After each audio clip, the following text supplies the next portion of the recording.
The engine screams before you ever see the car. A raw, tearing sound that rattles the grandstands and crawls straight into the chest. In the heat of Le Mans 1966, men stand frozen as red Ferraris blur past like bullets. This race is supposed to be untouchable. A kingdom built on speed, pride, and European arrogance. And somewhere far from this track, an American company has already decided it wants to burn that kingdom down. Back in Dearborn, Michigan, the Ford Motor Company is choking on its own success. They sell millions of cars, yet something is missing. No soul. No glory.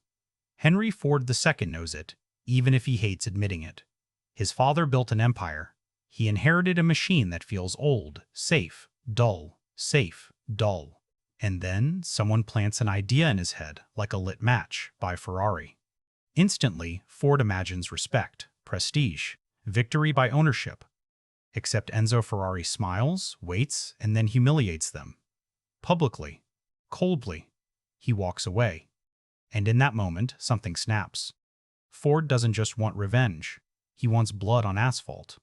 To do it, they need a man who doesn't fit. Carroll Shelby is that man. A former racer with a cowboy grin and a heart that might stop any second, Shelby lives in the desert, selling dreams with his name on them. He knows racing. He knows pain. He also knows he'll never drive professionally again. When Ford's men show up with a blank check and a crazy promise, beat Ferrari at Le Mans, Shelby laughs. Then he stops. Because impossible things have a smell to them, and this one smells like gasoline and destiny. Shelby knows he can't do it alone.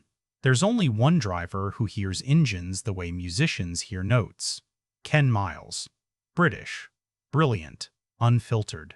Miles doesn't race for trophies. He races because it quiets something inside him. He lives in a cramped house, barely scraping by, arguing with mechanics, officials, anyone who tells him to slow down. He is difficult, honest to a fault, and terrifyingly good behind the wheel. When Shelby walks into Ken's garage, dust hanging in the air, the pitch is simple. Build a car that can destroy Ferrari. Ken doesn't smile. He doesn't need to. His hands rest on cold metal. His eyes narrow. He knows what Ford is. A corporation that doesn't understand racers. Men in suits who will panic the second something goes wrong. And something always goes wrong. The first test proves it. The car shakes, screams, fights back. Engineers argue numbers while Ken listens to the machine itself. He pushes harder than anyone wants. Faster, louder, until metal fails, and the car tries to kill him. Silence follows. Ford executives stare, pale and furious. This is already too much risk, too much chaos. But Shelby watches Ken climb out, smiling through blood, and realizes the truth. Ferrari isn't afraid of Ford. Ferrari is afraid of men like this. As the program grows, so does the tension. Deadlines close in. Politics rot everything they touch. Ford wants control, image, safe decisions. Ken wants speed, truth, results. Shelby is trapped between them, translating passion into boardroom language, knowing every compromise makes the car weaker. Every lie slows it down. And then Ferrari strikes first. Their cars dominate Europe. Their drivers sneer at the Americans. Newspapers mock Ford's ambition. The message is clear: you don't belong here. Ken feels it every time he straps in. The car is fast, but not enough. Not yet. Something is missing. And the clock is ticking. One night, alone with the machine, Ken pushes beyond the limits written on paper. The car transforms. It becomes alive. Balanced. Furious. Perfect. Shelby sees it. Shelby sees it. For one brief, electric moment, they glimpse the impossible becoming real. But Ford doesn't celebrate. They see liability. Risk. A driver who won't shut up and follow orders. Behind closed doors, decisions are made. Smiles stay polite. Knives slide quietly out of sight. Le Mans is coming. Ferrari is waiting. And the greatest threat to this dream isn't speed, or money, or engineering. It's whether Ford will let the one man who can win actually drive. The first thing Ken Miles notices is the silence. Not on the track, but in the room. The suits from Ford sit stiff, faces tight, eyes fixed on charts and projections like they're life rafts. Ken stands off to the side, arms crossed, grease still under his nails, feeling the familiar itch crawl up his spine. This car is finally fast. He knows it, Shelby knows it, but speed scares people who've never risked their necks for it. Ford's racing division wants results without embarrassment. They want a win that looks clean on a brochure. Ken is anything but clean. He argues. He insults.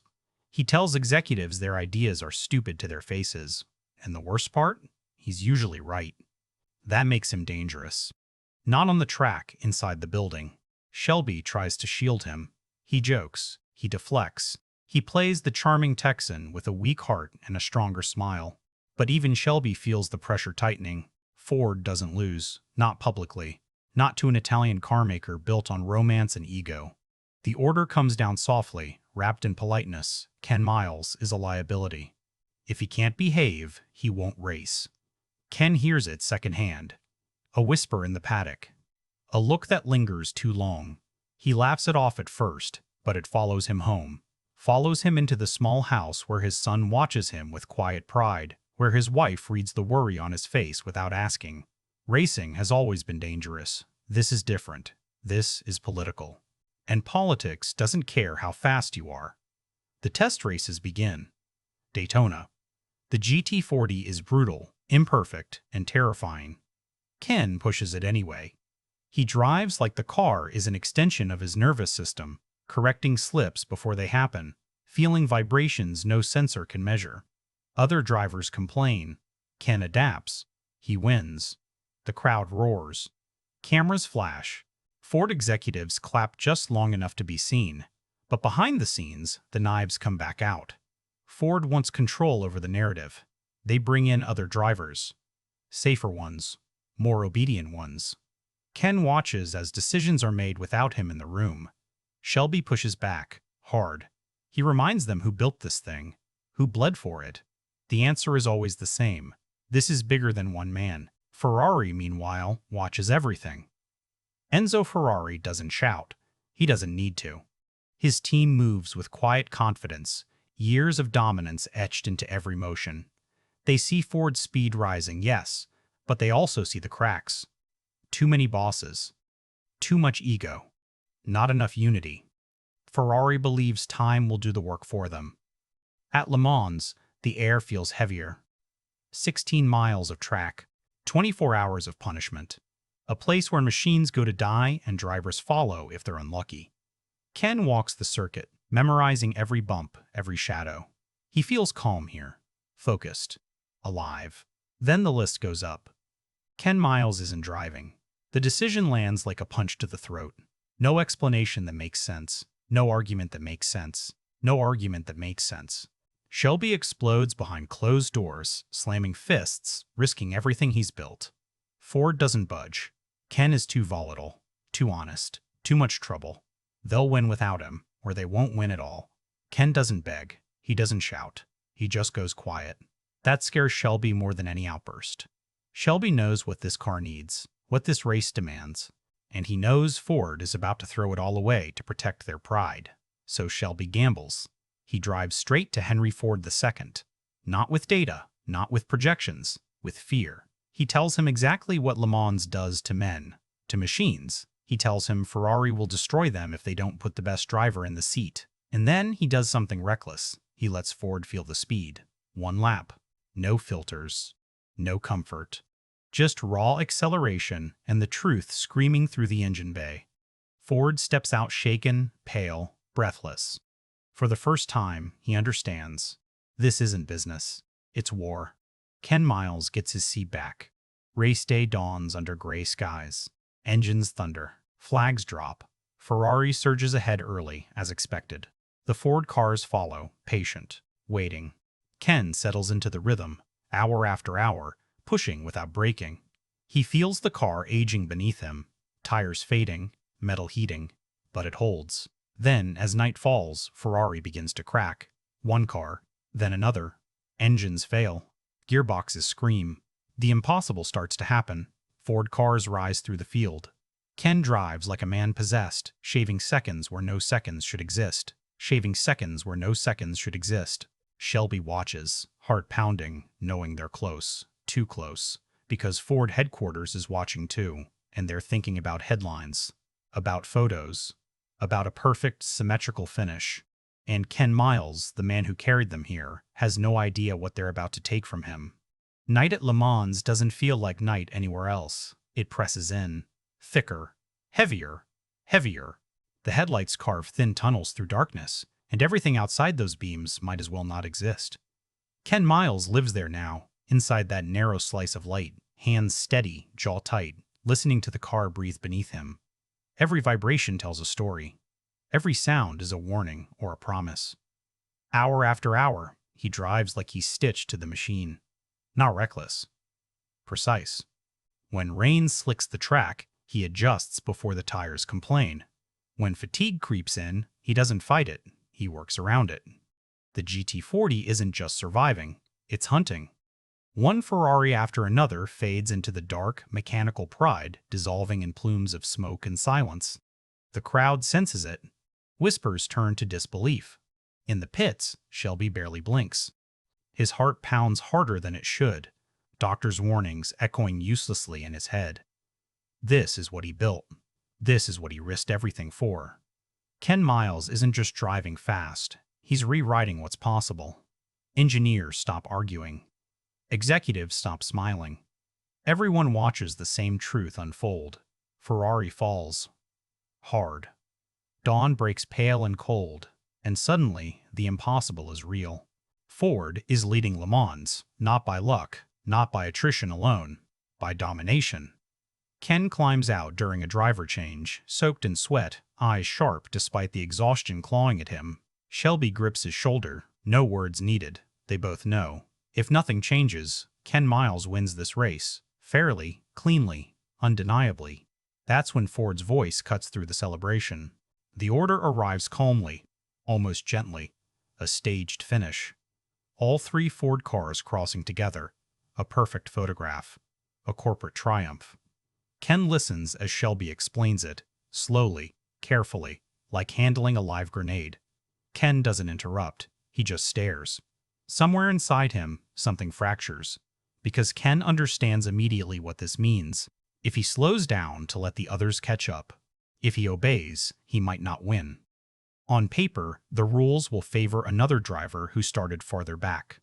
A technicality. A footnote. The victory he earned with blood and instinct could vanish into math and marketing. Shelby argues, quietly at first, then louder. This isn't racing. This is theft. Ford doesn't see it that way. They see unity. Optics. Control. They remind Shelby who signs the checks, who owns the car, who decides history. Ken gets back in the seat. The car launches forward, roaring back onto the track, but everything feels different now. The rhythm is broken. His hands still move perfectly, but his chest is tight. Anger simmers beneath the focus.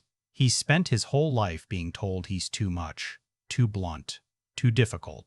Now, when he's finally proven right, they want him quiet again. He eases off. Just enough. The other Ford cars close the gap. The radio crackles with instructions. Ken responds with clipped acknowledgments. The finish line approaches, banners snapping in the wind. The crowd is on its feet. History is seconds away. Ken Miles crosses the line first. For a moment, he believes it doesn't matter. First is first. He's done it. He's beaten Ferrari. He's conquered Le Mans. Shelby is already running toward him, heart hammering, tears threatening to spill. The team erupts. Cameras flash. Ford executives grin wide enough to crack their faces. Then the announcement comes. Due to starting positions, the overall winner is not Ken Miles. The words hang there, ugly and final. Ken doesn't react at first. He just sits in the car, helmet on, engine ticking as it cools. The noise around him fades. All those hours, all that pain, reduced to a technicality. Shelby reaches him, trying to explain, trying to apologize for something he can't undo. Ken finally looks at him. It's not anger in his eyes, it's something worse. Understanding. He nods once, gets out of the car, walks away from the celebration that should have been his. Ford poses for photos. Trophies change hands. Headlines are written. The world cheers a victory that feels hollow to the one man who truly earned it. Time moves on. Races continue. Life pretends to normalize. Ken keeps driving, keeps pushing, because that's all he knows how to do. But something has shifted. The joy is thinner now. The edge sharper. He's proven everything there is to prove. And just months later, on another track, in another test, that edge cuts too deep. The car spins. Metal tears. Silence rushes in. Shelby arrives too late. Ken Miles dies doing the thing he loved most, leaving behind a wife, a son, and a legacy tangled in corporate lies and quiet heroism. Ford builds monuments to victory. Shelby builds something else. A memory of a man who heard machines like music and paid the price for honesty. Because sometimes, the fastest man doesn't win. Sometimes, he just shows the world what winning was supposed to look like. The world doesn't stop when Ken Miles dies. That's the cruel part. Engines still roar. Factories still hum. Trophies still collect dust on polished shelves. But for Carroll Shelby, everything sounds different now. Hollow. Like an echo that never quite finds its way back. Ken's absence is loudest in the quiet moments. In empty garages where his voice used to cut through bullshit like a blade. In test tracks where no one pushes the car just a little too far anymore. Shelby walks through it all with a weak smile and a heavier heart, knowing something irreplaceable is gone. Ford won Le Mans. History books say so. But the truth? The truth was buried with a man who never learned how to lie politely. Ford moves on quickly. New projects. New campaigns. Success framed in glass and chrome. Executives congratulate themselves for beating Ferrari, for proving American engineering belongs on the world stage. They don't talk about the cost. They don't talk about the driver who made it possible and never got his moment. Ken Miles becomes a footnote, an asterisk, a name spoken softly, if at all. Shelby refuses to let that be the ending. He visits Ken's family, standing awkwardly in the doorway, hat in hand, heart struggling to keep up. Ken's son listens closely, absorbing every word like it matters more than oxygen. Shelby tells him who his father really was. Not the version trimmed for headlines, but the man who felt machines the way others felt emotions. The man who wouldn't compromise, even when it hurt him. Especially when it hurt him. The boy nods. He understands more than anyone expects. Ferrari, on the other side of the world, feels the loss differently. Enzo Ferrari watches the aftermath with sharp eyes and a quiet respect he never admits publicly. He lost the race. He lost the crown. But he recognizes something kindred in Ken Miles, a man who lived for speed, not applause. Ferrari keeps racing, keeps winning. But even he knows Le Mans changed that year, not because Ford crossed the line first, but because someone proved the old kings could bleed. Time stretches. Memories soften. The story gets retold, reshaped, sanitized. Ford becomes the hero. Shelby becomes the charming rebel who tamed the system just enough to win. Ken Miles fades into myth, his edges dulled, his anger removed. The danger of forgetting isn't silence, it's comfort. And yet, every racer who climbs into a car chasing something more than a paycheck feels it. That itch. That need to push when logic says stop. That refusal to accept limits drawn by people who've never driven at the edge. Ken Miles lives there now. In the spaces between redline and disaster. In the choice to trust instinct over instruction. Shelby grows older. Slower. His heart reminds him daily that time is undefeated. But sometimes, late at night, he swears he can still hear it. An engine pushed just a little too hard. A laugh that cuts through the noise. A voice saying the car isn't ready yet. Or maybe it finally is. Ford never apologizes. Corporations don't. They move forward, burying uncomfortable truths under success stories. But the legacy they wanted, the clean, perfect image, never quite sticks. Because people talk, racers remember. And deep down, everyone knows the difference between winning on paper and winning on the track. Ken Miles didn't get his trophy. He didn't get his headline. He didn't get to stand on the podium and hear the world cheer his name. What he got instead was something rarer. He changed the rules. He proved that passion could stand toe-to-toe with power and make it blink first. The fastest lap, the perfect line. The moment when machine and man became one. That doesn't disappear. It lingers. In asphalt. In memory. In the quiet understanding that sometimes the greatest victories don't belong to the ones who claim them, but to the ones who paid the highest price to make them possible. The story should have ended there. That's what people like to believe. Hero rises. Villain falls. Lesson learned. But real stories don't stop just because the cameras do. They keep moving, quietly, inside the people left behind. For Ken Miles's family, the silence is unbearable. His tools sit where he left them. His helmet still smells like oil and sweat. His son runs his fingers over the dents in metal, trying to understand how something so alive could vanish so completely. There's pride, yes, but it's tangled with something sharper. Injustice that never found its reckoning. A victory stolen without apology. Shelby carries that weight everywhere. He keeps racing, keeps building, keeps smiling for sponsors and press.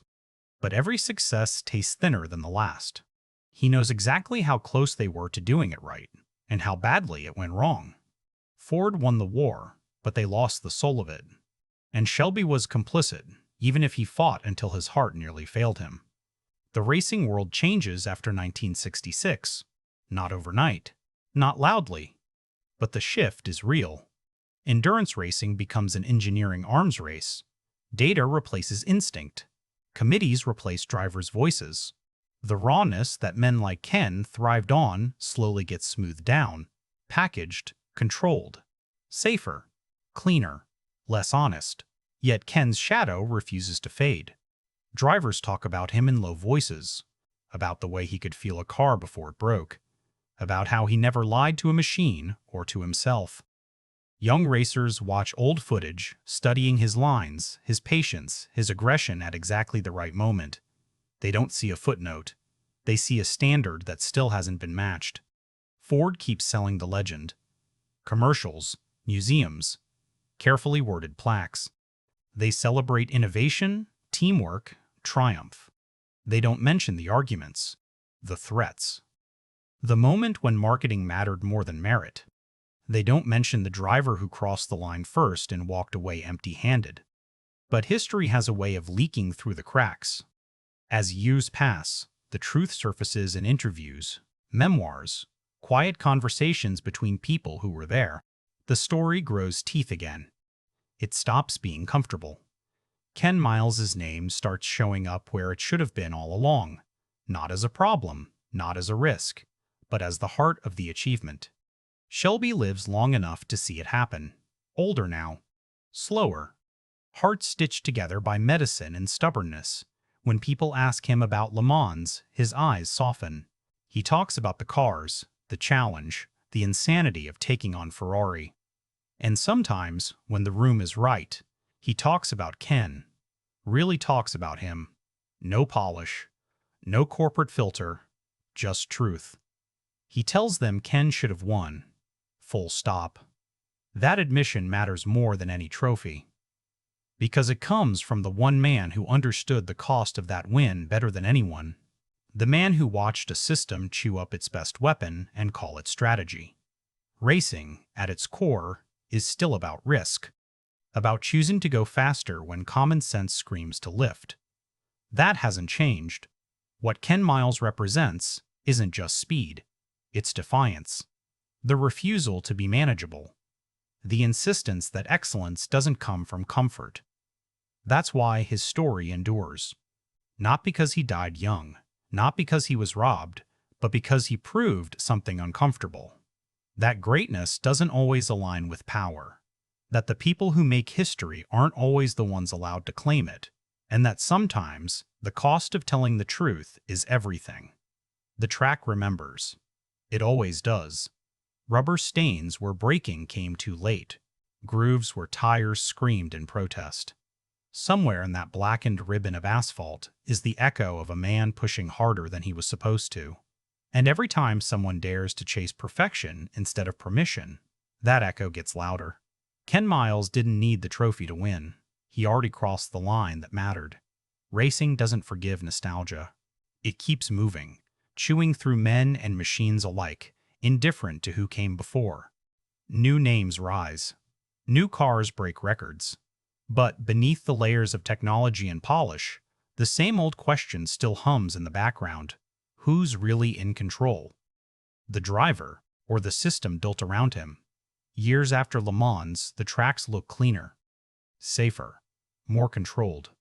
Data streams replace gut instinct. Engineers watch from screens instead of pit walls, calling shots based on numbers instead of feel. It works. Mostly. Wins pile up. Risks are managed. And yet, something vital feels muted, like a song played perfectly, without soul. Shelby watches it all from a distance now. He attends events, shakes hands, signs autographs. People thank him for changing racing history. They call him a legend. He accepts it politely, but the word never sits right. Legends are supposed to be untouchable. He knows better. He knows how close everything came to collapsing, how thin the line really was. Sometimes, when reporters push him, he tells a different kind of story. About trust. About listening. About letting the right man do his job without strangling him with fear. Most nod politely. Some really hear it. Those are the ones who last. Ken Miles' son grows up with questions that never fully go away. About fairness. About what success really means. He carries his father's name like a quiet responsibility, not a burden. He learns early that recognition is fragile, but integrity isn't. That lesson sticks harder than any trophy ever could. Ferrari eventually takes back Le Mans. Of course they do. Dynasties rise and fall. That's racing. But 1966 never disappears. It sits there like a scar. Proof that the old order can be challenged. Proof that passion, when given just enough room to breathe, can overpower legacy. The irony never fades. Ford set out to buy prestige and ended up stumbling into something they couldn't fully control. They wanted an image. What they got was a reckoning. A reminder that the people who push machines to greatness aren't interchangeable parts. Ignore that long enough, and the machine breaks in ways no engineer can fix. Shelby's health worsens. The heart that powered so much defiance finally begins to slow. In quiet moments, he replays it all. The first sketch of the GT40. Ken's laugh. The sound of that engine screaming down the Mulsanne straight, perfectly on the edge. If he has regrets, they're simple ones. Not pushing harder. Not breaking more rules when it mattered most. But regrets don't erase truth. The truth is this. Le Mans wasn't won by a company. It was won by belief. By a handful of men who decided embarrassment was worse than failure. By a driver who refused to lie to a car or to himself. The paperwork says one thing. The track says another. That divide still exists. In every sport. In every industry. The moment when someone who actually does the work collides with someone who only controls it. Most of the time, control wins. It's quieter that way. Safer. Cleaner. But every once in a while, someone like Ken Miles shows up and reminds everyone what excellence really costs, and what it really sounds like. An engine at full scream. No compromise, no permission, just truth at speed. In the end, the noise fades. Engines cool. Crowds disperse. What remains is quieter and heavier. Carroll Shelby doesn't talk much in his final years, not because he has nothing to say, but because the important things don't need repeating. When people ask about legacy, he shrugs. When they ask about Ford versus Ferrari, he smiles thinly. The rivalry made headlines. The win sold cars. But the real story never fit neatly into a press release. It lived in a driver. Ken Miles never got a statue at Le Mans. No grandstand bears his name. But his fingerprints are everywhere. In the way endurance racing demands respect instead of brute force. In the understanding that the fastest car means nothing without someone brave enough and honest enough to listen to it. Engineers learn that lesson whether they know his name or not. Time turns heroes into symbols, symbols into slogans. But every so often, history resists being simplified. It leaks out through truth-tellers, through people who were there, through the uncomfortable pause after someone says, "Actually, that's not how it happened." That pause belongs to Ken Miles. His son carries it forward, not with anger, but clarity. He knows his father wasn't cheated out of greatness. Greatness already happened. It just didn't get framed properly. There's freedom in that understanding. The kind that doesn't depend on approval or applause. Racing continues to evolve. Simulators replace seat time. Algorithms predict outcomes. Margins shrink to decimals. Margins shrink to decimals. Yet even now, drivers talk about feel, about connection, about moments when the numbers don't explain why a lap was perfect, but it was. That's Ken. Still whispering, still reminding them that control is an illusion at 200 miles an hour. Ferrari and Ford both move on. Rivalries shift. New battles take center stage. But 1966 never loses its weight. Because it wasn't just about who won. It was about who dared to challenge tradition and who paid the price when business tried to tame passion. That's why the story endures. Not because it's clean, but because it isn't.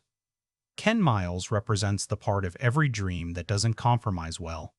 The part that pushes back when told to slow down for appearances. The part that understands winning isn't just crossing a line, it's crossing it honestly. Some victories shine bright and fade fast. Others burn quietly, refusing to go out. This one still burns.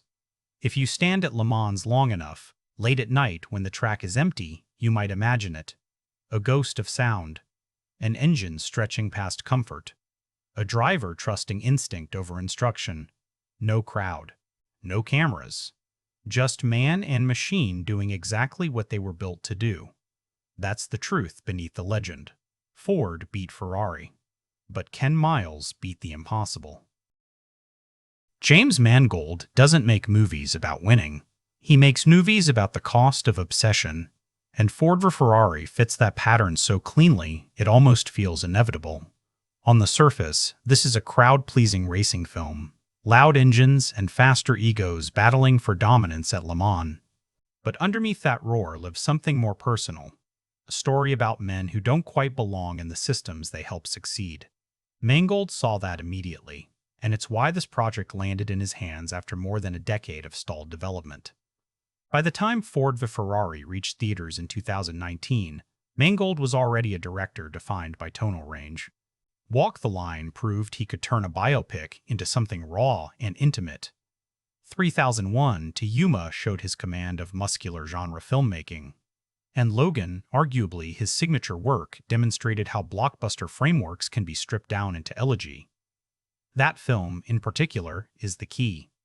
Logan isn't really about superheroes. It's about aging, irrelevance, and men whose best days are behind them. Sound familiar? Mangold didn't approach Ford v Ferrari as a traditional sports movie or historical reenactment. He approached it as a character drama disguised as one.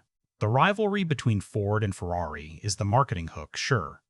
But Mangold's real interest sits squarely with Carroll Shelby and Ken Miles, two men allergic to bureaucracy, trapped inside a corporate machine that needs them but will never fully trust them. This isn't a movie about cars. It's a movie about control. Who has it? Who loses it? And who pays the price for caring too much? The project itself had a long, winding road before Mangold ever stepped into the driver's seat. Versions of the film circulated Hollywood for years, with different creative teams attached and detached. At one point, Michael Mann, another director obsessed with professionalism and masculine codes, was linked to it. That lineage matters. When Mangold finally took over, he inherited not just a script, but a challenge. How to make a studio-backed, big-budget film feel tactile, human, and personal. His answer was simple. Don't romanticize the victory. Romanticize the work. Mangold's stated goal was authenticity, not just historical accuracy, but emotional truth. He wanted audiences to feel the physical danger of racing in the 1960s, when safety was minimal and death hovered just off-screen. But he also wanted to capture the quieter violence of corporate interference, the slow suffocation of creativity by committee. That dual tension defines the film's tone. The racetrack is terrifying, yes, but so is the boardroom, sometimes more so. This is where Mangold's collaboration style becomes crucial. He's not an auteur in the flashy, self-mythologizing sense. He's a director who builds trust with actors and lets performance drive the film's soul. That approach shapes every creative choice here. Dialogue scenes linger longer than expected. Arguments breathe. Silences stretch. Even the racing sequences, while technically impressive, are grounded in character perspective rather than spectacle for its own sake. You're not watching cars go fast. You're sitting inside the helmet with someone who knows this might be the run that kills him. Studio backing came from 20th Century Fox, which is worth pausing on. This was one of the last prestige adult dramas Fox released before the Disney acquisition reshaped the company's identity. That context matters. Ford v Ferrari feels like a throwback, not just in its 1960s setting, but in its very existence. A mid-budget, star-driven, craft-focused film aimed at grown audiences. Mangold leaned into that. No winking irony. No glossy detachment. Just sweat, metal, and stubborn men refusing to compromise. And compromise is the enemy in Mangold's cinema.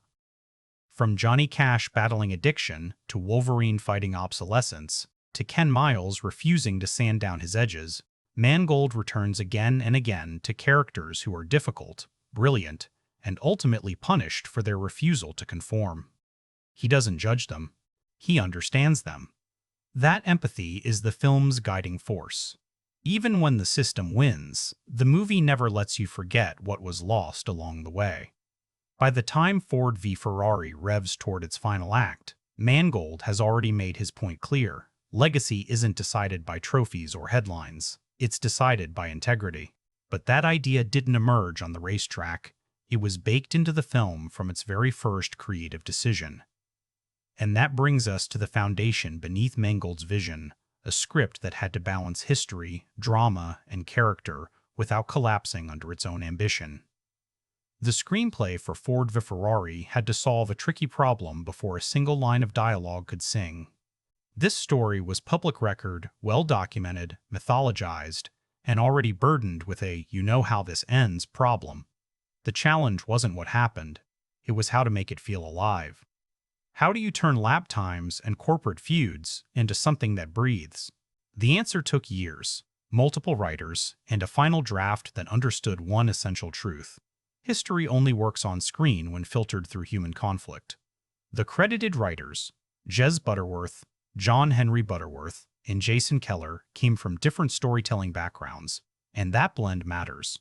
Jez Butterworth is known for muscular dialogue and emotionally volatile characters. His scripts tend to crackle with tension, especially between men who admire and resent each other in equal measure. Keller, meanwhile, had been attached to earlier iterations of the project, helping preserve the story's spine through its long development purgatory. The final script feels like a negotiation between those instincts, sharp, profane exchanges layered over a clean, classical narrative engine. Structurally, the film wears a traditional three-act shape, but it cheats in smart ways. Act 1 isn't about racing. It's about frustration, about doors closing, about talented men being told to wait their turn by people who couldn't survive a single lap. By delaying the fun, the script earns it later.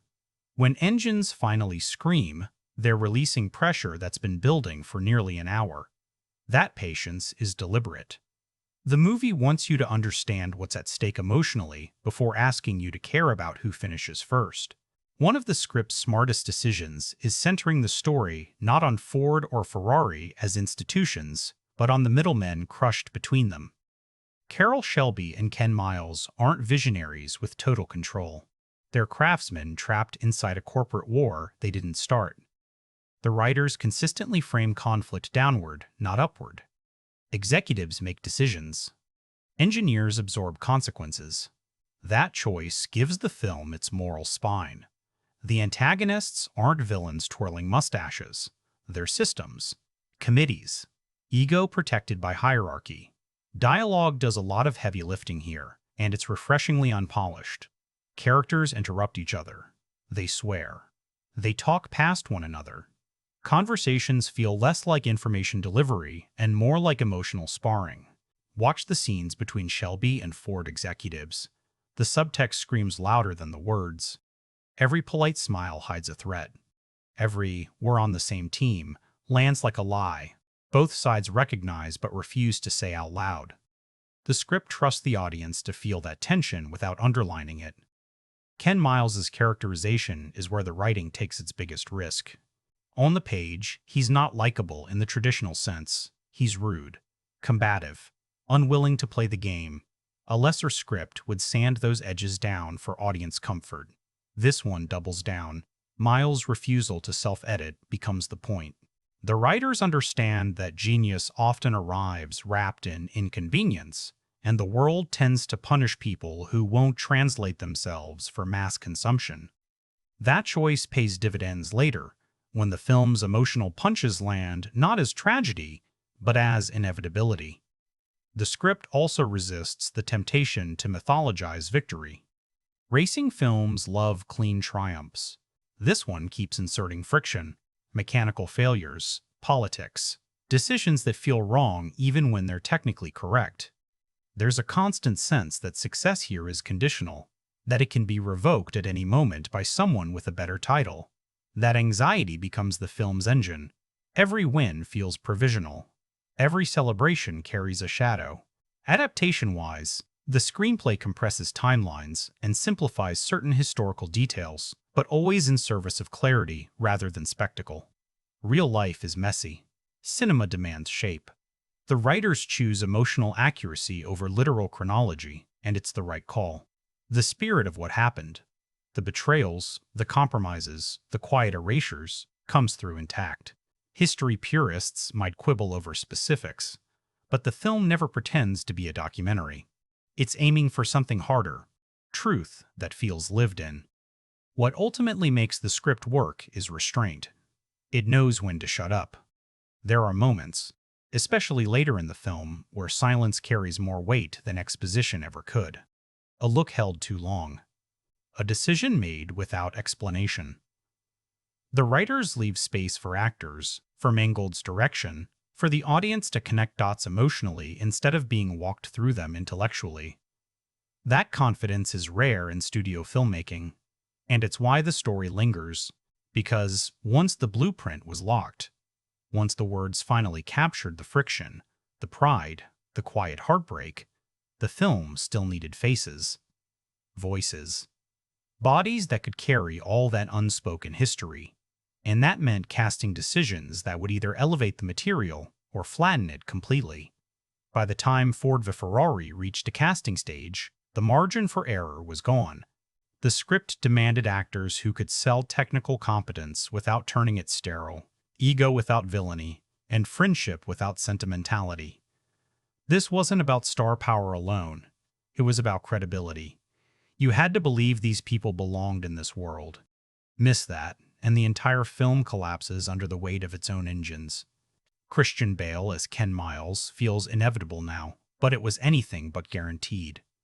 Bale was drawn to the role precisely because Miles wasn't heroic in the polished, inspirational sense. He was difficult, volatile, brilliant in ways that didn't translate cleanly to authority figures. Bale recognized something familiar there.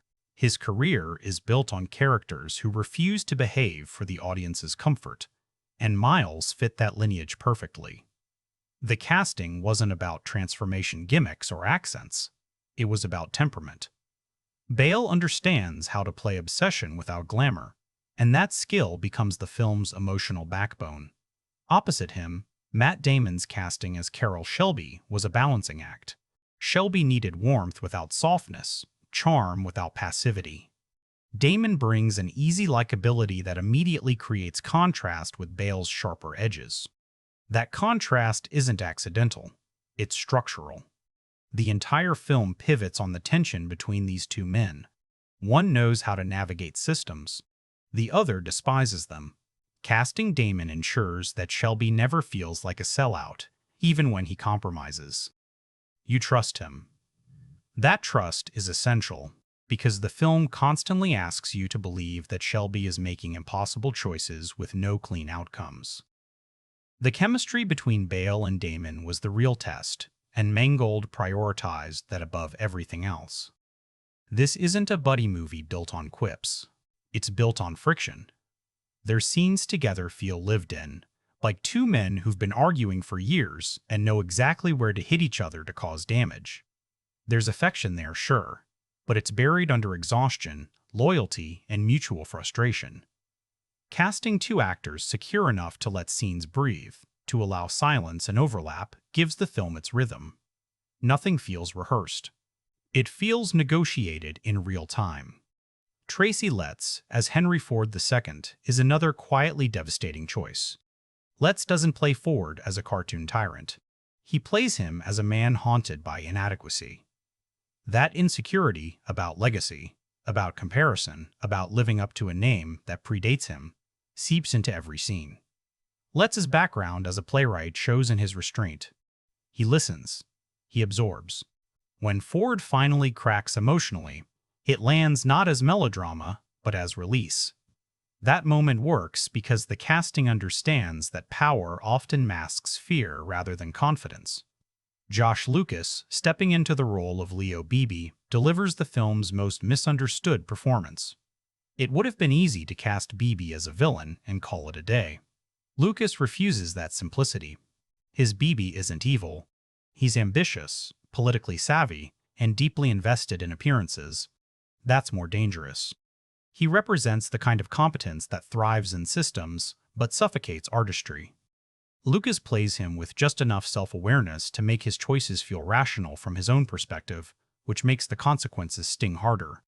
The supporting cast fills out the world with precision rather than noise. Caitríona Balfe, as Molly Miles, provides emotional grounding without turning into a symbolic wife role. She's not there to explain Ken. She's there to challenge him.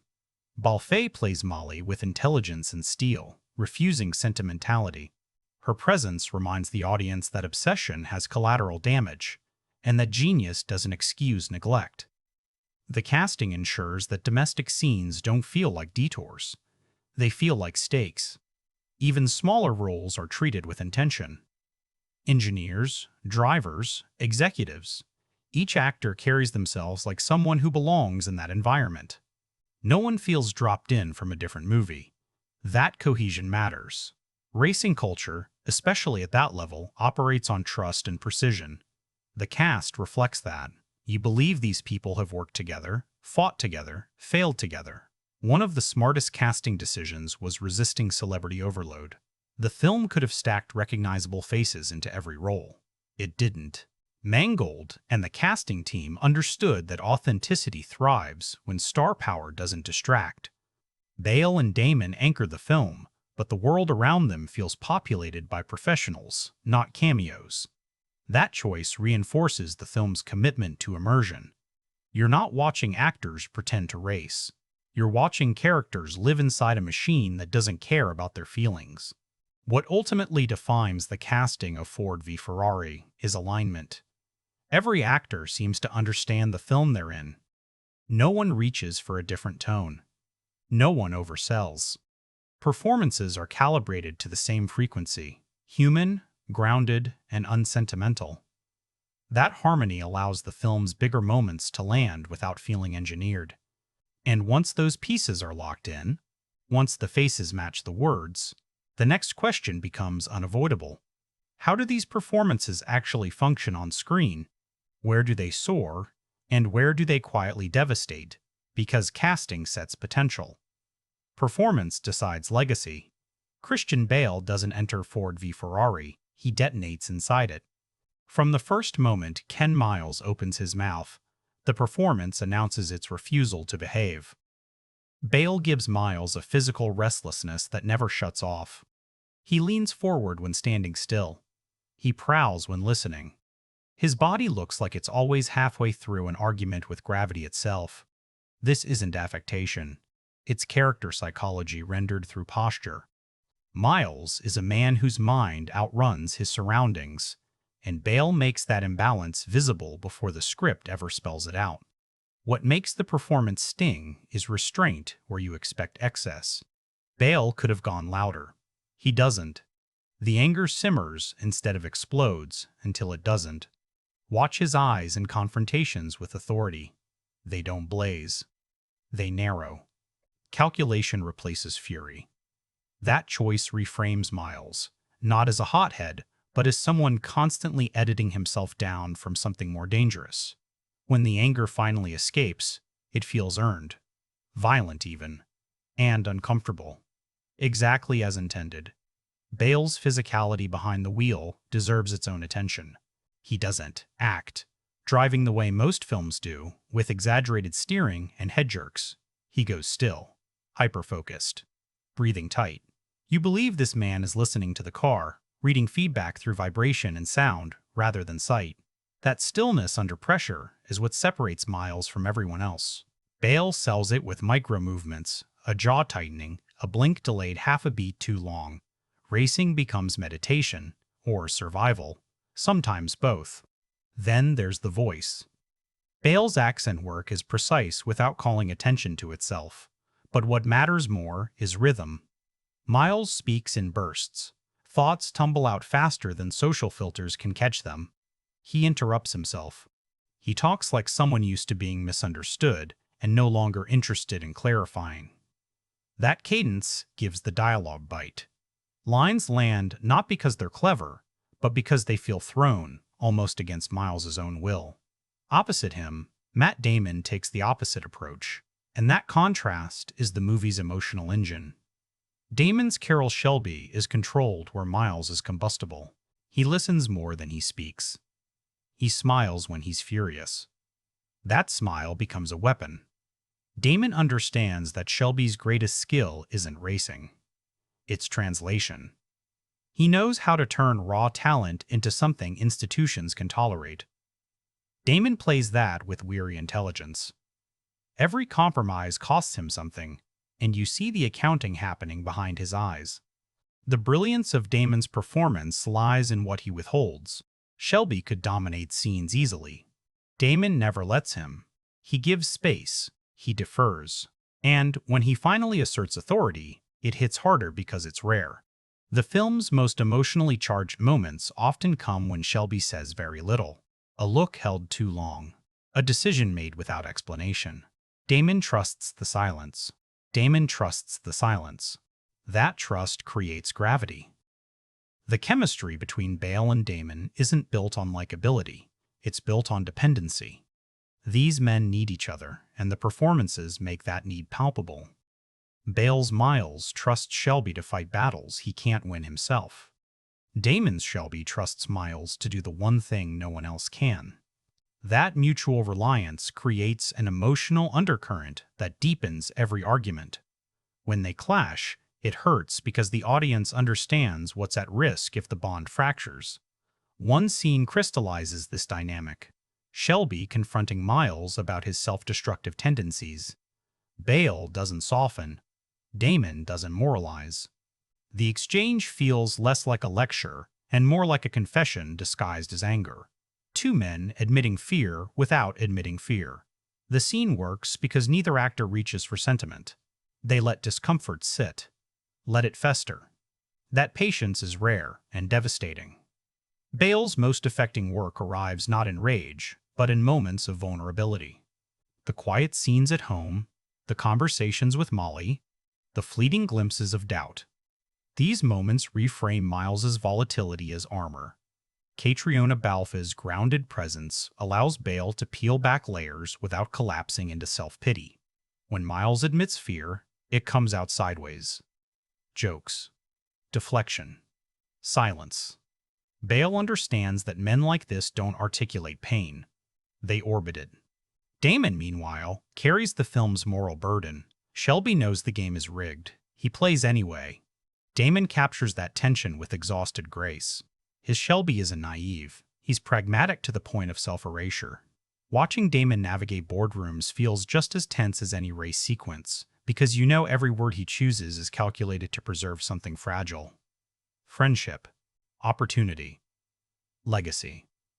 Often all three. Together, these performances elevate the film beyond genre. Without Bale's ferocity and Damon's restraint, Ford v Ferrari becomes a well-made sports drama. With them, it becomes a study in masculine identity under pressure. How do men define themselves when excellence isn't enough? When systems demand obedience instead of brilliance? Bale and Damon don't answer those questions explicitly. They embody them. And that embodiment lingers. Long after engines cut out, what stays is the image of two men walking a narrow line between triumph and erasure, bound together by respect that never quite finds words. It's acting that doesn't beg for applause. It earns silence instead. But no performance exists in isolation. Even the strongest leads need resistance, reflection, and reinforcement. And that's where the supporting cast steps in, not as decoration, but as pressure points that sharpen every choice. If Bale and Damon supply the film's pulse, the supporting cast supplies its pressure. They're the forces pushing, constraining, and occasionally suffocating the protagonists. And Ford v Ferrari is smart enough to treat those forces as human, not symbolic. No one exists here just to deliver exposition or block progress. Everyone wants something, and that wanting collides. Josh Lucas's Leo Beebe remains the film's most polarizing presence, and that's precisely why the performance works. Lucas doesn't twirl Beebe into a villain. He plays him as a man fluent in corporate survival. Watch how Beebe speaks, measured, calm, never rushed. He doesn't raise his voice because he doesn't need to. Authority does the shouting for him. Lucas understands that the most dangerous people in institutions are rarely the loudest. They're the ones who frame their self-interest as what's best for the company. Every decision Beebe makes feels logical from his perspective. That's what makes the fallout brutal. Tracy Letts's Henry Ford II operates on a different frequency. Where Beebe is pure calculation, Ford is insecurity wrapped in inherited power. Letts brings a childlike hunger to the role, a man desperate to prove himself worthy of a name that came preloaded with expectations. There's an aching need behind his bluster. When Ford lashes out, it's not cruelty, it's fear. Fear of irrelevance. Fear of being compared to ghosts. Letts's background in theater shows in his control of tempo. He lets moments stretch just long enough for discomfort to surface. That famous scene where Ford experiences the car firsthand lands because Letts allows vulnerability to bleed through the bravado. The tears don't feel scripted. They feel surprised, like they've caught the character off guard. That moment reframes Ford, not as an antagonist, but as a man drowning in legacy. You don't forgive him, but you understand him. And understanding is more unsettling. Caitríona Balfe's Molly Miles is the film's emotional ballast. She doesn't exist to soften Ken. She exists to expose him. Balfe plays Molly as sharp, observant, and deeply aware of the cost of genius. She knows exactly who she married, and she refuses to romanticize it. Her performance avoids the trap of quiet suffering. Molly speaks up, pushes back, demands accountability. In doing so, Balfe gives the film its conscience. The domestic scenes could have slowed the film down. Instead, they sharpen it. Balfe's chemistry with Bale is built on mutual recognition rather than idealized romance. They argue like people who've argued before. They love each other without illusions. That realism gives weight to later moments, when risk stops being abstract and starts looking like absence. Molly becomes the voice of everything. Ken refuses to articulate fear, responsibility, the possibility of loss. Ray McKinnon and the supporting engineers fill out the ensemble with quiet authenticity. These aren't characters designed to steal scenes. They're there to create texture. Conversations in garages feel overheard rather than staged. Reactions are understated. The film understands that innovation doesn't happen in isolation. It happens in rooms full of people solving problems together, often without credit. That sense of collective effort grounds the story in labor rather than legend. What ties the ensemble together is tonal discipline. No one overplays. No one chases moments. Every performance exists in conversation with the others. That cohesion allows the film to move fluidly between boardrooms, racetracks, and living rooms without feeling fractured. The world holds together because the people in it feel consistent across spaces. The ensemble also reinforces one of the film's central ideas: talent alone is never enough. Every supporting character represents a different response to that truth. Beebe adapts by controlling narratives. Ford responds by chasing validation. Molly insists on emotional honesty. The engineers commit to the work itself. Each choice carries consequences. None are clean. By the time the story accelerates toward its most painful turns, the supporting cast has done its job. They've made the world feel real, pressurized, unforgiving. When decisions are made, you feel the weight behind them. Not because the film tells you to, but because you've watched these people collide long enough to understand what's at stake. And with that human foundation laid, the film's next achievement becomes impossible to ignore: the physical world itself. The garages, the tracks, the machines. Because Ford v Ferrari doesn't just tell you about obsession, it builds a world that smells like oil, metal, and sweat. And that craftsmanship begins long before the camera ever rolls. The world of Ford v Ferrari doesn't feel recreated, it feels resurrected. That distinction matters.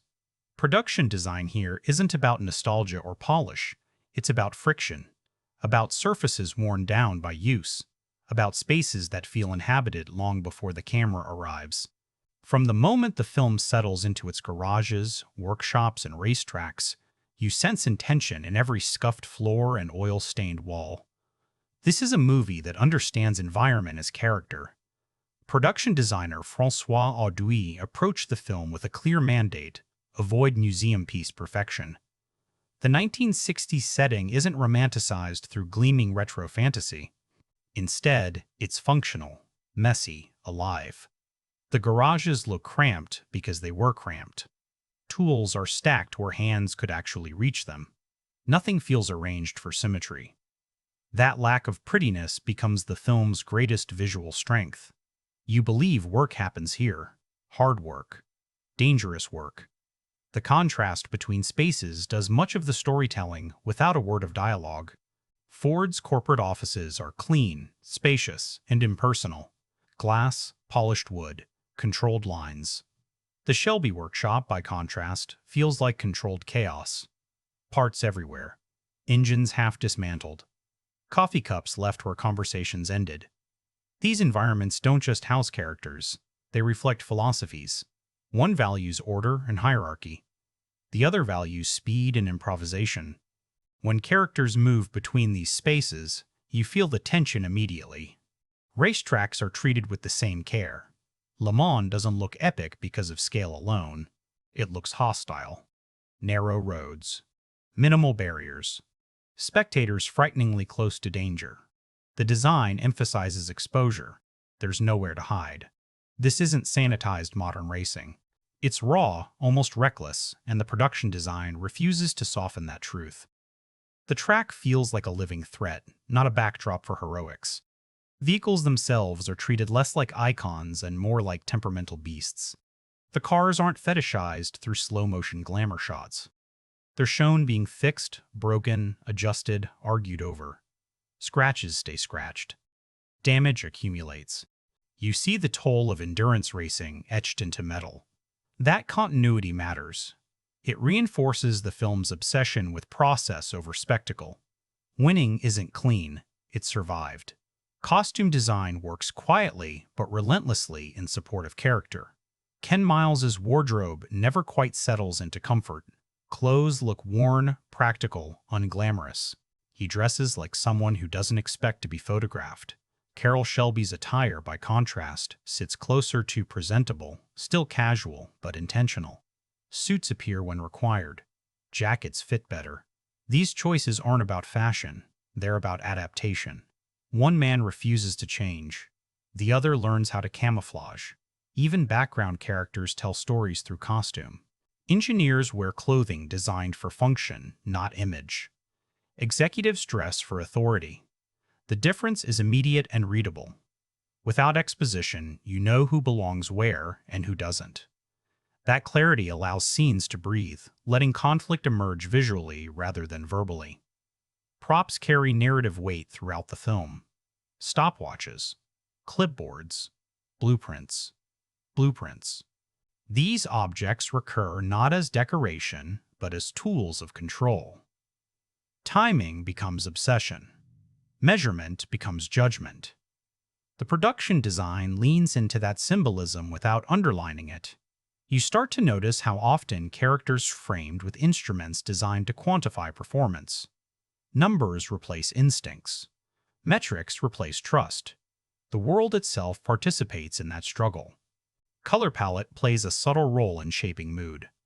The film avoids bright saturation, favoring earth tones, industrial grays, and muted blues. Reds, when they appear, feel aggressive rather than celebratory. This isn't a glossy sports movie palette. It's grounded, dusty, sun-worn. That restraint keeps the film anchored emotionally. Nothing distracts from the human stakes.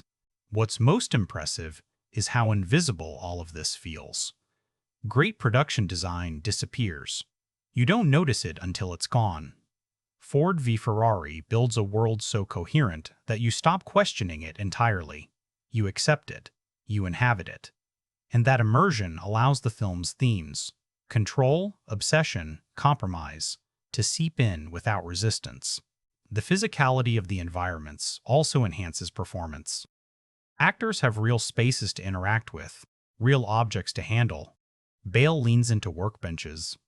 Damon moves through offices with practiced ease. The world responds to them, and they respond in kind. That feedback loop between actor and environment deepens authenticity in ways green screens never could. By the time the film accelerates into its most intense sequences, the groundwork is complete. You know these spaces, you understand what they mean. So when chaos erupts, when machines fail, when systems collide, the impact lands harder. You're not watching destruction. You're watching something familiar. Break. And once that world is built, once every garage, track, and boardroom feels alive, the camera steps in to interpret it, to decide where to look, how to move, how to translate speed, danger, and intimacy into images. Because production design builds the world, cinematography teaches us how to feel inside it. The cinematography of Ford v Ferrari does something deceptively difficult. It makes speed feel physical without turning it abstract. This isn't velocity as visual noise, it's velocity as sensation. Cinematographer Fedon Papamichael, working with James Mangold for the 5th time, understood the assignment immediately. The camera doesn't chase spectacle, it chases perspective. What matters isn't how fast the cars move. It's how fast the world collapses around the driver. Papamichael and Mangold made a crucial early decision: prioritize in-camera realism over digital exaggeration. That philosophy shapes every racing sequence. Cameras are mounted low, close, often uncomfortably tight. The frame shakes not because it looks cool, but because it would shake. You feel the vibration, the instability, the danger of being inches away from catastrophe at 200 miles per hour. Speed isn't conveyed through blur alone, it's conveyed through proximity. Lens choice plays a massive role here. Wide-angle lenses dominate the racing sequences, stretching space and exaggerating motion toward the edges of the frame.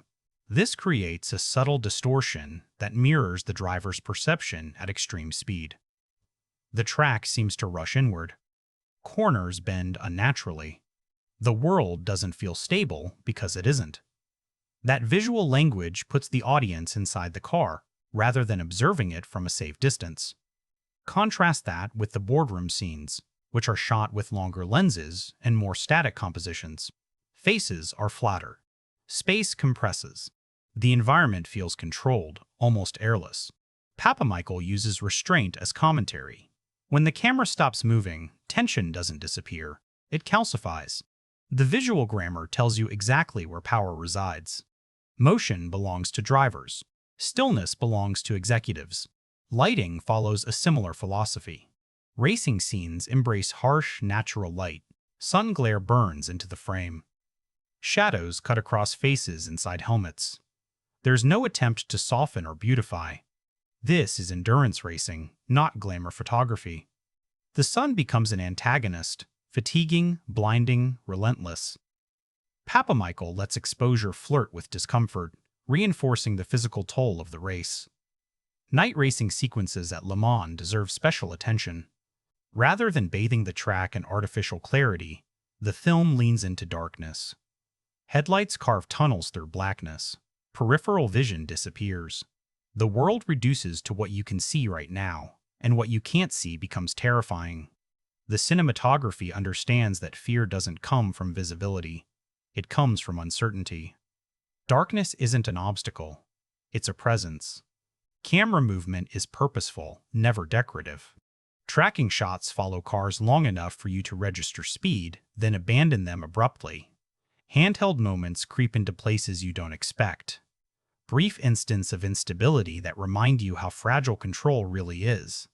Even aerial shots are used sparingly, never long enough to detach you emotionally. The film refuses the God's eye view. There are no gods here, only men making mistakes at high speed. One of the film's greatest visual achievements is how it differentiates drivers without exposition. Ken Miles's races are shot differently. The camera stays closer, lingers longer, focuses inward. Other drivers feel external, competent, fast, impressive. Miles feels internal. His sequences prioritize his relationship with the machine rather than his position relative to others. That visual distinction reinforces character without dialogue. You feel his mastery before anyone tells you about it.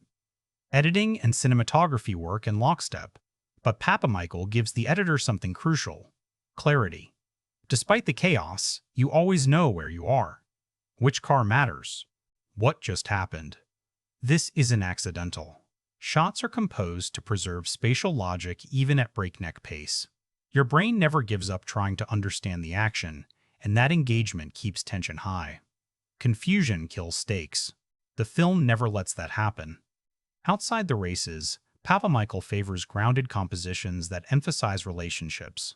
Conversations are often shot at eye level, camera slightly closer than comfort would suggest. This proximity creates intimacy without sentimentality. You're close enough to read faces, but not close enough to escape discomfort. When characters argue, the camera doesn't flinch. It listens. Color grading stays restrained throughout.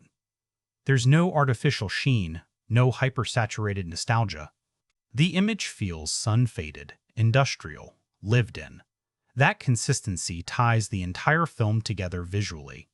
Whether you're in a garage, a boardroom, or a racetrack at dawn, the world feels unified. The cinematography never draws attention to itself, and that's its greatest compliment. Papa Michael's work here recalls classic racing films like Grand Prix, but with modern discipline. Where earlier films chase scale, Ford v Ferrari chases sensation. It doesn't want to impress you with how much it can show. It wants to overwhelm you with how much you can feel. Sweat, heat, fear, focus, exhaustion. The camera becomes an extension of the driver's nervous system. By the time the final laps unfold, the visual language is fully established. You know how to read it. You know what stillness means. You know what movement promises and threatens. That fluency allows the film's most emotional moments to land without visual fireworks. Sometimes the most devastating shot is the quietest one. And once the images have done their work, once speed has been translated into sensation, another element steps in to deepen the experience. Something you don't just see, but feel in your chest. The sound. The music. The way silence suddenly becomes unbearable. Sound is where Ford v Ferrari stops being observed and starts being felt. Long before the score swells, long before dialogue explains stakes, the film teaches you how to listen. Engines don't just roar, they speak. Tires don't just screech, they warn. Silence doesn't rest.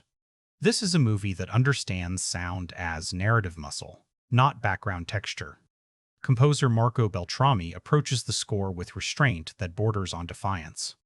In a genre that often leans into bombast, Beltrami pulls back. The music doesn't chase the action. It waits. Themes emerge slowly, often beneath the soundscape rather than on top of it. You're rarely told how to feel. You're allowed to arrive there on your own. That trust in the audience changes everything. When the score does assert itself, it favors propulsion over melody. Percussion drives forward momentum, mirroring the relentless churn of endurance racing. Strings creep in rather than explode. There's tension in repetition, notes cycling the way laps do, building fatigue instead of triumph. This isn't victory music. It's survival music. The score understands that Le Mans isn't won in moments of glory. It's won in hours of not failing. One of Beltrami's smartest choices is knowing when to disappear entirely. Racing sequences frequently strip music away, leaving only diegetic sound, engines, wind, gravel, breath. That absence sharpens focus. Without musical cues, danger feels immediate, unmediated. You don't get emotional padding. If something goes wrong, it lands raw. The film uses silence the way horror films do, not as emptiness, but as anticipation. Sound design carries enormous responsibility here, and it delivers with precision. Each car has a distinct sonic identity. Engine pitches vary. Mechanical rhythms differ. Over time, you begin to recognize Ken Miles's car by ear alone. That recognition builds intimacy. The machine becomes an extension of character. When something sounds off, you feel it before anyone says a word.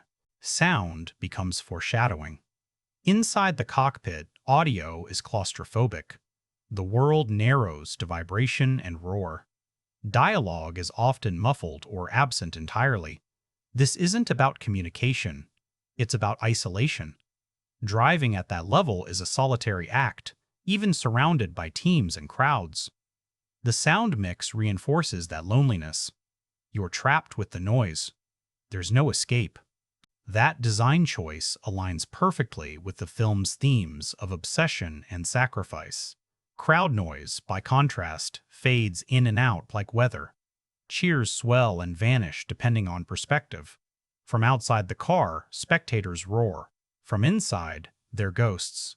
That fluctuation keeps you anchored to point of view. The film never forgets whose story you're inside. Even at moments of supposed triumph, the sound design refuses to let celebration drown out consequence.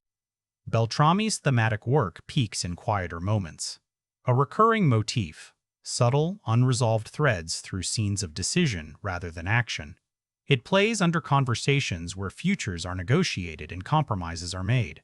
The music doesn't judge. It observes. It asks a question and leaves it unanswered. That restraint keeps sentimentality at bay. Emotion emerges organically, not on cue. The final act's audio landscape is particularly daring. Instead of layering everything at once, the film pares sound down lap by lap. Exhaustion sets in. Engines sound harsher. Breathing grows heavier. Music drifts in like a memory rather than a signal. Time stretches. You feel the weight of endurance, not because you're told it's long, but because your senses are worn down alongside the characters. Mixing choices ensure clarity without sterilization. Dialogue remains intelligible even amid chaos, but it never overpowers the environment. Words fight for space. Sometimes they lose. That struggle reinforces realism. In these conditions, communication is fragile. Misunderstandings aren't dramatic. They're inevitable. What lingers after the film ends isn't a melody you hum. It's a sensation. The echo of engines. The ache of prolonged tension. The feeling that sound itself has left a residue in your body. That's deliberate. Ford v Ferrari doesn't want to entertain your ears. It wants to exhaust them. And once you understand how much labor went into crafting that sensory experience, the next question becomes unavoidable. How hard was it to actually make this thing? Because what you hear and see on screen is the result of a production that flirted constantly with chaos and survived it. Making Ford v Ferrari was never going to be clean. A film about endurance, precision, and controlled chaos doesn't come together politely, and the production leaned into that reality rather than fighting it. James Mangold didn't want safety baked into the process. He wanted friction. He wanted fatigue. Not recklessness, but proximity to discomfort. That philosophy shaped the shoot from day one. Principal photography spanned multiple locations, including California, Georgia, and England, each doubling for different eras and tracks. Le Mans itself couldn't be recreated in one place, so the production stitched it together geographically, an approach that demanded obsessive continuity. Weather became an unpredictable collaborator. Sunlight had to match. Shadows had to behave. Time of day mattered not just visually, but narratively. This wasn't a race you could fake with coverage. Every decision had consequences down the line. The racing sequences alone were logistical nightmares. Practical driving was prioritized wherever possible, meaning actors were often placed in real cars traveling at real speed. Not racing speed, but fast enough to be unforgiving. Christian Bale and Matt Damon both trained extensively, not to look convincing, but to understand the physical language of drivers. How hands rest on the wheel. How eyes scan corners. How bodies brace without tensing. That knowledge shows up on screen in subtle ways. Nothing looks acted. Cameras were mounted inside cockpits, on bumpers, along tracks, sometimes inches from danger. That closeness created extraordinary footage, but it also limited control. Mangold had to accept unpredictability, vibrations, missed marks, shots that didn't behave. Instead of correcting those imperfections, the film embraced them. Shakes stayed in. Rough edges survived the edit. Authenticity won over tidiness. One of the production's biggest challenges was managing scale without losing intimacy. Crowd scenes required thousands of extras, period-accurate vehicles, and choreography that suggested chaos without collapsing into it. Yet the emotional focus always had to remain on a handful of characters. Mangold constantly recalibrated coverage to avoid spectacle-swallowing story. If a shot looked impressive but felt empty, it didn't make the cut. Behind the scenes, Mangold's leadership style proved crucial. He runs sets with clarity, not ego. That matters on a production where departments must move in lockstep. Racing films are unforgiving. If one element fails, everything fails. Mangold fostered collaboration rather than hierarchy. Crew members were encouraged to flag problems early, to offer solutions rather than wait for permission. That openness prevented disasters before they became headlines. There were moments where the film nearly outran itself. Tight schedules collided with mechanical realities. Cars broke down. Weather refused to cooperate. Scenes had to be rethought on the fly, but those pressures mirrored the story itself. Endurance became thematic and literal. The crew wasn't just recreating Le Mans. They were living its demands. Reshoots, when they happened, weren't about fixing mistakes. They were about refinement, emotional clarity. Mangold used additional photography to sharpen character beats rather than inflate spectacle. A look held longer. A decision clarified. These adjustments didn't alter the film's direction. They aligned it more precisely with its intent. What's remarkable is how invisible that struggle feels in the final product. Nothing screams compromise. Nothing feels patched together. The film moves with confidence, as if it were always meant to exist exactly as it does. That illusion of effortlessness is hard-won. It's the result of hundreds of decisions made under pressure by people who understood the stakes. And once the camera stopped rolling, once the engines finally cooled, the film faced a different kind of race. One measured not in lap times, but in numbers. Audiences. Expectations. Risk. Because a movie like Ford v Ferrari, adult, character-driven, unapologetically old school, doesn't just succeed creatively. It has to justify its existence in a market that increasingly resists it. By the standards of modern blockbuster economics, Ford v Ferrari was never supposed to be a sure thing. It wasn't a franchise. It wasn't four-quadrant. It didn't chase youth culture or international spectacle in the usual ways. This was a grown-up studio drama about middle-aged men, mechanical obsession, and institutional compromise, released into a marketplace increasingly dominated by IP and algorithms. And yet, against that backdrop, its box office story becomes quietly impressive.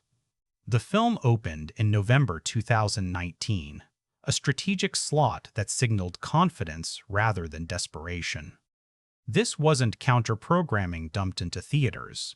It was positioned as prestige entertainment with mass appeal.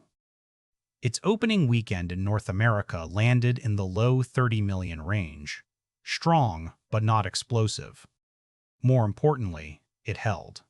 Week after week, the film demonstrated legs, drawing in older audiences who don't rush out on opening night, but show up steadily when word spreads.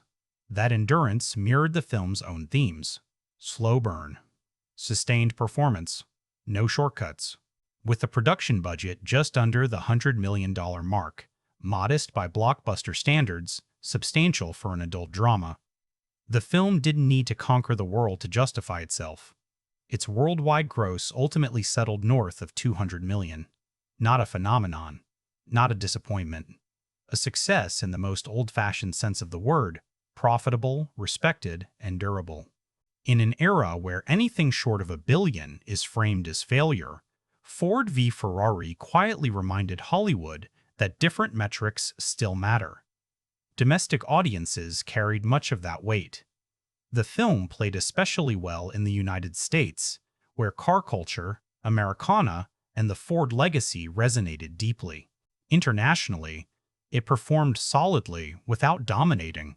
Unsurprising for a story rooted so specifically in American corporate identity. Ferrari may be European, but the film's emotional point of view is unmistakably American. Ambition, frustration, and the cost of selling your soul to win. What's striking is how the film's box office trajectory aligned with its critical reception. Strong reviews didn't translate into opening weekend hysteria, but they sustained interest. Audiences trusted it. Exit surveys reflected high satisfaction, particularly among viewers over 35. A demographic studios often struggle to activate theatrically. Ford v. Ferrari didn't just attract that audience, it respected them. And they responded in kind. Awards season extended the film's commercial life. Oscar nominations kept it in conversation long after its initial release window, reinforcing its value as serious cinema rather than disposable entertainment. That perception matters. Films like this thrive on legitimacy. They benefit from being talked about as craft, as performance, as something worth your time rather than just your money. Home media and streaming further solidified its success. This is a film that plays well beyond the theater. Rewatchable, discussable, the kind of movie people recommend rather than scroll past. Its afterlife proved just as important as its opening numbers. Longevity, not virality, defined its impact. In a larger industry context, Ford v. Ferrari became a quiet argument. An argument for mid-budget adult filmmaking. For star-driven stories that trust character over spectacle. For movies that don't need to reinvent the medium to justify their existence. Studios noticed. Executives talked. Not because the film broke records, but because it proved something still worked. Financially, it didn't rewrite the rules. Culturally, it nudged them. It showed that there's still room for films built on craft, performance, and patience. That success doesn't always announce itself with fireworks. Sometimes it arrives the way endurance races are won, steadily, stubbornly, lap after lap. And once the numbers were in, once the receipts told their story, another narrative took shape. How critics and audiences interpreted the film, what they praised, what they questioned, and how Ford v. Ferrari began to settle into its place in the cultural conversation. Critical response to Ford v. Ferrari landed with a confidence that felt almost nostalgic. Reviewers didn't hedge. They recognized competence when they saw it, and more than that, they recognized conviction. The film debuted to strong aggregate scores, with critics largely aligned on one core idea. This was studio filmmaking done with discipline, intelligence, and respect for craft. Not flashy, not ironic, just assured. Praise centered first on performance. Christian Bale's work drew near universal admiration, frequently described as combustible, precise, and emotionally grounded. Critics responded to how unsanitized Ken Miles felt, how unwilling the performance was to chase likability. Matt Damon's restraint earned equal appreciation, often singled out for giving the film its emotional balance. Together, their chemistry became the review consensus anchor, the engine that made everything else matter. James Mangold's direction was another focal point. Many critics framed the film as a corrective proof that classical storytelling still has teeth when handled by someone who understands pacing, character, and restraint. Mangold wasn't reinventing the wheel. He was reminding audiences why it works. That confidence resonated strongly with reviewers fatigued by overdesigned spectacle and hollow bombast. Technical elements received consistent acclaim without overshadowing the whole. Cinematography, sound design, and editing were praised not for showiness, but for clarity. Critics repeatedly noted how easy it was to follow the racing, an achievement often overlooked until it's missing. The craft served story. Always. That balance became a recurring refrain. Where criticism emerged, it tended to orbit familiarity. Some reviewers felt the film leaned too comfortably into established sports drama rhythms, underdog beats, corporate antagonists, climactic endurance. These critiques weren't dismissive so much as observational. The argument wasn't that the film failed, it was that it succeeded without surprise. And for some, that was both its strength and its limitation. Audience response told a slightly different story. Viewer scores skewed even higher than critics, suggesting emotional connection outweighed concerns about originality. Many audience members highlighted how unexpectedly moving the film was, how it transcended its subject matter. Even viewers with no interest in racing found themselves invested. That crossover appeal speaks to the film's character-first approach. You didn't need to care about cars. You needed to care about people. Awards season reinforced that reception. The film earned multiple Academy Award nominations, particularly in technical categories, validating its craftsmanship at the industry's highest level. While it didn't dominate the ceremony, its presence was meaningful. Recognition without hype, respect without overexposure. It occupied that rare middle space where a film is celebrated without being turned into a lightning rod. Culturally, Ford v. Ferrari didn't ignite controversy or polarizing discourse. Instead, it settled into a quieter legacy, recommended often, revisited willingly, cited as an example of how to do this kind of movie right. In a media environment driven by outrage cycles, that calm endurance is notable. The film didn't demand conversation, it earned it. Over time, reassessment has only strengthened its reputation. What initially felt traditional has begun to feel almost radical. A movie that trusts adults, that centers process over payoff, that allows characters to be flawed without apology. As studio slates tilt further toward extremes, either massive franchises or micro-budget experiments, Ford v. Ferrari occupies a disappearing middle ground, and its value grows as that ground erodes. Critics now often frame the film as one of the last gasps of a certain era of studio filmmaking, pre-pandemic, pre-streaming dominance, pre-algorithmic greenlighting. Whether that's fair or not, it speaks to the film's emotional afterimage. It feels complete, confident, unrushed. A film made by people who believed in what they were doing and trusted audiences to meet them there. And that brings us to the final question. 1. The film itself keeps circling. What does it all mean? Beyond engines and rivalries. Beyond wins and losses. What Ford v. Ferrari ultimately says about ambition, compromise, and the price of excellence. By the time Ford v. Ferrari reaches its final stretch, The question it's been circling since the opening scenes finally sharpens into focus. What does winning actually cost?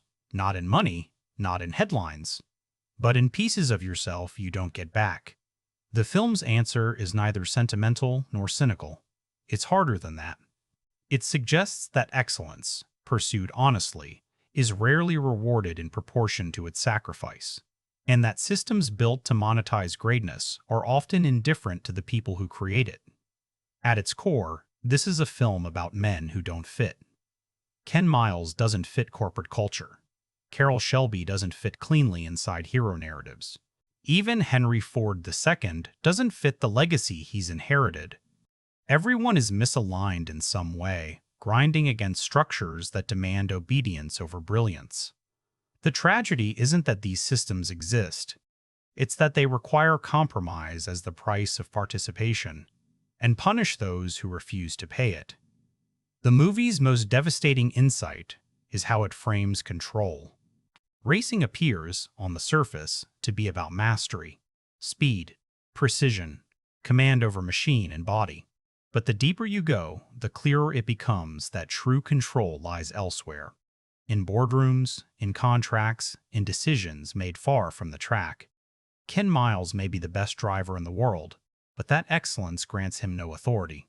Skill does not equal power. And that imbalance defines the film's emotional core. There's also a quiet masculinity study unfolding beneath the engines. These men aren't stoic archetypes or swaggering icons. They're emotionally limited, shaped by eras that taught them to express devotion through labor rather than language. Love looks like building something perfect. Loyalty looks like staying silent when you shouldn't. Pain looks like anger because it's the only acceptable outlet. The film doesn't condemn this. It observes it with empathy, but without illusion. Legacy looms everywhere. Ford's obsession with Ferrari isn't about racing. It's about comparison. About insecurity calcified into corporate ambition. Shelby understands this and spends the film translating that anxiety into something productive. Miles refuses to play that game. He wants purity, function, truth. And the film makes a devastating argument. Purity is incompatible with institutions built on optics. Someone like Miles can exist inside those systems only temporarily, and only until his refusal to bend becomes inconvenient. The ending, stripped of spectacle, lands with brutal restraint. There's no grand moral speech, no dramatic retribution. Just the quiet realization that history doesn't always remember the right things. That contribution doesn't guarantee credit. That the line between triumph and erasure is thinner than anyone wants to admit. The film trusts that reality enough not to soften it, and that trust is why the ending hurts. In terms of legacy, Ford v Ferrari occupies a fascinating place. It doesn't redefine cinema. It doesn't chase innovation for its own sake. Instead, it perfects something endangered, the adult, character-driven studio film. A movie that values craft over novelty, performance over irony, emotional clarity over noise. In doing so, it becomes quietly radical. Its very existence feels like a statement. Within James Mangold's filmography, it stands as a companion piece to Logan. Both films explore men at odds with the systems that once needed them. Both refuse mythologization. Both allow their protagonists dignity without victory. Mangold isn't interested in fairy tales. He's interested in consequences. That consistency gives Ford v Ferrari weight beyond its genre trappings. Rewatchability is one of the film's great strengths. Knowing how it ends doesn't diminish its power. It sharpens it. Details resonate differently. Conversations take on new meaning. Silences grow heavier. The film rewards attention because it was built with attention. Every department understood the same mission, and that unity shows. Is it flawless? No. Its structure is familiar. Its antagonists occasionally lean symbolic. It doesn't surprise as often as it satisfies. But those are choices, not failures. The film knows exactly what it is and refuses to apologize for it. In a landscape addicted to reinvention, That confidence feels almost rebellious. Who is this film for? Anyone who has ever poured themselves into something only to watch it be repackaged by someone else. Anyone who believes excellence should speak for itself and has learned, painfully, that it often doesn't. Anyone who values process over applause. In other words, it's for people who understand that the real race happens long before anyone is watching. Ford v Ferrari doesn't ask you to cheer. It asks you to understand. To sit with the discomfort that comes when integrity collides with ambition. When talent meets politics. When doing the right thing doesn't lead to the right outcome. That honesty is its legacy. In the end, the film isn't about beating Ferrari. It's about what happens when the pursuit of perfection runs headfirst into systems designed to control it. Sometimes perfection wins. Sometimes it doesn't. And sometimes, most painfully, it wins and still loses everything that mattered. That's not a crowd-pleasing message, but it's a true one, and Ford v Ferrari earns the right to tell it.